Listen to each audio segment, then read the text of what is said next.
Russia Ukraine యుద్ధాన్ని ఆపేందుకు America అధ్యక్షుడు Donald Trump మళ్లీ ప్రయత్నాలు వేగవంతం చేశారు. వచ్చే వారం ఆయన రష్యా అధ్యక్షుడు వ్లాదిమిర్ పుతిన్తో కీలక భేటీ నిర్వహించేందుకు సిద్ధమయ్యారు. పుతిన్, జెలెన్స్కీతో త్రైపాక్షిక చర్చలు జరిపేందుకు ట్రంప్ ప్రణాళికలు చేస్తున్నారని white house press secretary Carlin leave it వెల్లడించారు. ఈ భేటీలో మరే ఇతర ఐరోపా నేత ఉండరని తెలిపారు. ఎలాగైనా ఈ యుద్ధాన్ని ట్రంప్ ఆపాలని భావిస్తున్నారని చెప్పారు. ట్రంప్ ప్రత్యేక రాయబారి స్టీవ్ విట్కాఫ్ బుధవారం మాస్కోలో రష్యా అధ్యక్షుడు పుతిన్తో సమావేశమయ్యారు. యుద్ధం ఆపేందుకు ఈ వీకెండ్ వరకు గడువిచ్చారు. ఈ నేపథ్యంలో వచ్చే వారం ట్రంప్, పుతిన్ భేటీకి ప్రణాళికలు సిద్ధం చేస్తున్నట్టుగా తెలుస్తోంది.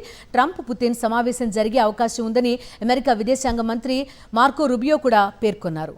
రష్యా యుక్రెయిన్ యుద్ధాన్ని ఆపేందుకు అమెరికా అధ్యక్షుడు డొనాల్డ్ ట్రంప్ మళ్లీ ప్రయత్నాలు వేగవంతం చేశారు. వచ్చే వారం ఆయన రష్యా అధ్యక్షుడు వ్లాదిమిర్ పుతిన్తో కీలక భేటీ నిర్వహించేందుకు సిద్ధమయ్యారు. పుతిన్, జెలెన్స్కీతో త్రైపాక్షిక చర్చలు జరిపేందుకు ట్రంప్ ప్రణాళికలు చేస్తున్నారని white house press secretary Carlin leave it వెల్లడించారు. ఈ భేటీలో మరే ఇతర ఐరోపా నేత ఉండరని తెలిపారు.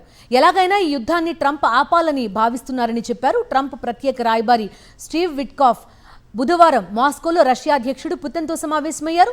యుద్ధం ఆపేందుకు ఈ వీకెండ్ వరకు గడువిచ్చారు. ఈ నేపథ్యంలో వచ్చే వారం ట్రంప్, పుతిన్ భేటీకి ప్రణాళికలు సిద్ధం చేస్తున్నట్టుగా తెలుస్తోంది.